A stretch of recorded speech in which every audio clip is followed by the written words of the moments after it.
SDRF, irrigation, police, NGRI, geological survey of India, rat miners, JP company, L&T, Navayuga and America Robinson company.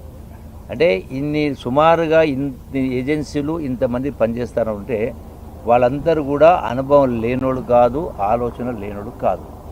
అంటే జరిగినటువంటి సంఘటన తీవ్రత కావచ్చు, ఆ లొకేషన్ కావచ్చు, ఆ మెషినరీ అడ్డుపడ కావచ్చు, బురద కావచ్చు, నీళ్లు కావచ్చు, అంటే ఇంత క్లిష్టమైన పరిస్థితుల కారణంగానే ఆలస్యమైతే తప్ప ఎక్కడ కూడా ఇంతకుముందు కొందరు మిత్రులు కూడా బీజేపీ మిత్రులు మాట్లాడక తెలిసింది. ఇక ఎక్కడ కూడా నిర్లక్ష్యం అనేది కానీ ఇంకోటి కానీ లేదు. 100% అది పూర్తిగా మనకు రిజల్ట్ రాబోతూ ఉంది.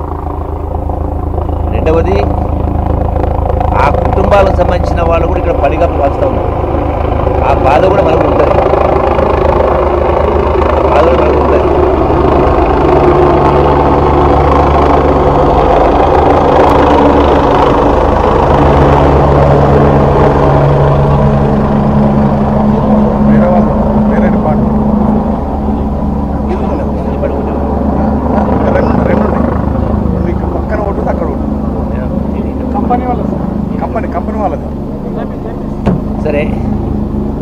సరే మాట్లాడేవాడు చెప్పేవాడికి అడిగేవాడికి చెప్పేవాడు ఎప్పుడైనా లోకు అన్నట్టు తెలుస్తుంది.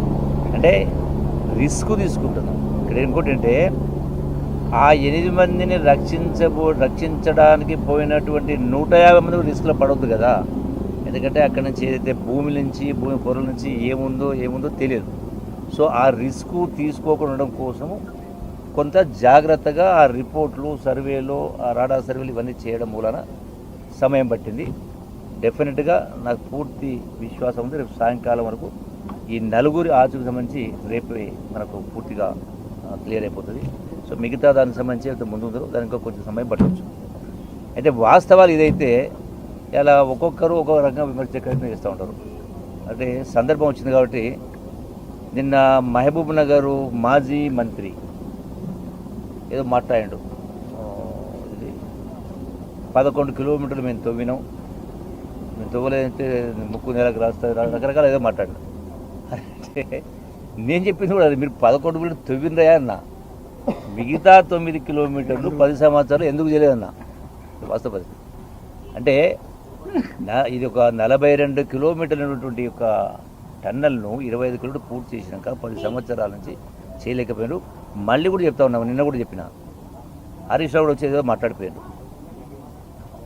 మా 10 సంవత్సరాల కాలంలో 200 కిలోమీటర్ల టన్నల్ తవ్వినామని మాట్లాడారు.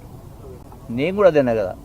మరి మీరు కొత్తగా మొదలుపెట్టి 200 కిలోమీటర్ల టన్నల్ 10 సంవత్సరాలు తవ్వినప్పుడు మరి మిగిలినటువంటి మీరు 10 కిలోమీటర్లు చేసింది, ఇందులో మిగతా 9 కిలోమీటర్లు 10 సంవత్సరాలు ఎందుకు చేయలేకపోయినారా నేను దానికి సమాధానం చెప్పలే. ఒకవేళ చేసి ఉంటే ఈ సంఘటన జరగకపోనేమో కదా. ఇది వాస్తవం కాదా? జరగపోను అట్లా చెప్పినే ఇది మీ వలన జరిగింది అన్నాను కదా. అంటే సెన్స్లెస్గా మాట్లాడుతూ ఉంటారు.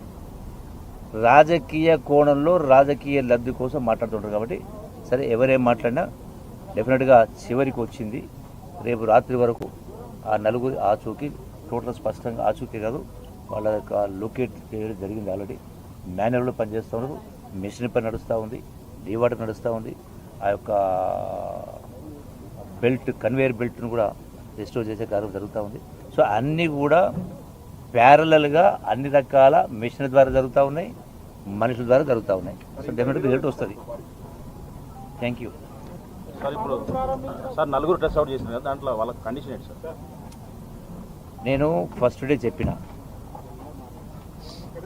అది అవకాశాలు చాలా చాలా చాలా తక్కువ అని చెప్పిన. సరే ఆ 1% కూడా ఎందుకని మేము మాట్లాడట్లేదు, అది కూడా చూద్దామని. ఇక్కడ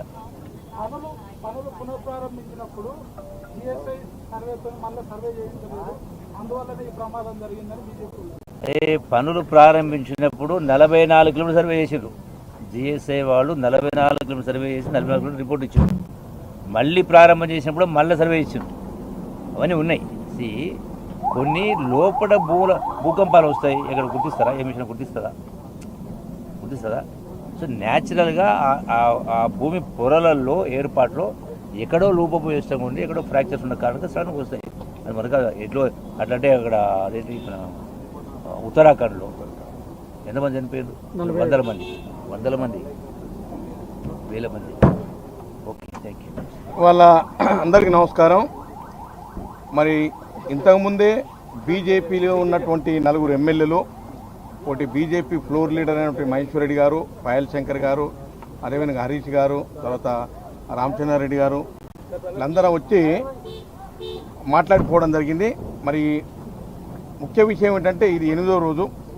సరే, ఆ ఫస్ట్ అవర్ నుంచి కూడా ఈ రాష్ట్ర ముఖ్యమంత్రి గౌరవనీయులు రేవంత్ రెడ్డి గారి సూచన మేరకు కన్సర్న్ మినిస్టర్ అయినటువంటి ఉత్తమ్ కుమార్ రెడ్డి గారు, జిల్లా మంత్రివర్యులు పెద్దలు జూపల్లి కృష్ణారావు గారు, నేను, నాతో పాటు చాలామంది ఎమ్మెల్యేలు, కొమ్మరెడ్డి వెంకరెడ్డి గారు, మంత్రి గారు, జానారెడ్డి గారు అందరం కూడా దీన్ని మానిటర్ చేస్తూ ఉన్నాం. ఏది ఏమున్నా ప్రభుత్వ పరంగా ఏ రకమైనటువంటి చర్యలు తీసుకోవాలో ఆ రకమైనటువంటి చర్యలు తీసుకుంటా ఉన్నాం. త్వరితగతిన బయటికి తీసుకురావడం కోసం ఫస్ట్ అవర్ నుంచే ఈ ప్రభుత్వం ప్రయత్నం చేస్తూ ఉంది. మరి బీజేపీ నాయకులు ఇప్పుడే వచ్చి కొంత మాట్లాడిపోయినట్టుంది.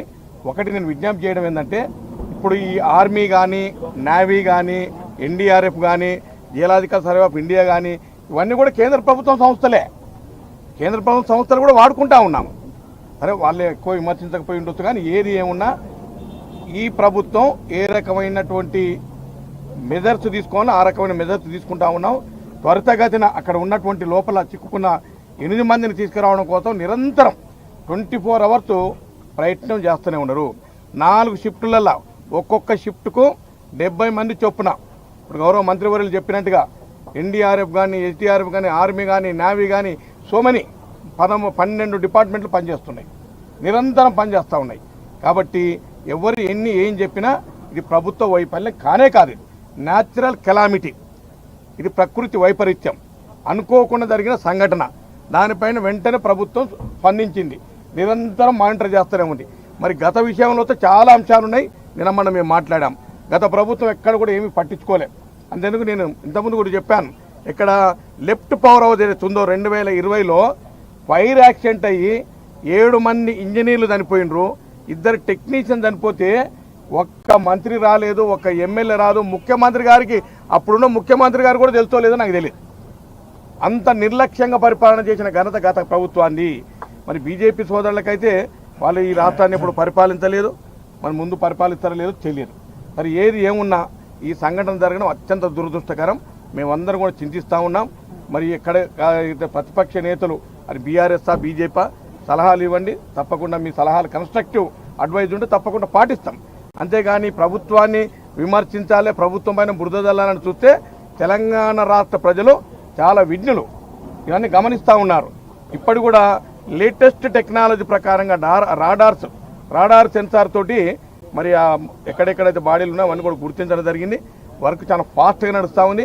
ఒకవైపు ప్లాస్మా కట్టర్స్తో కట్టింగ్ నడుస్తూ ఉంది, ఒకవైపు మడ్డును ఎక్కడ మన లోకోమోటర్ ఏదైతే ఉందో లోకల్ ట్రైన్ ఉందో లోకోమోటివ్ దాని నుంచి కూడా తీసుకొస్తా ఉన్నారు.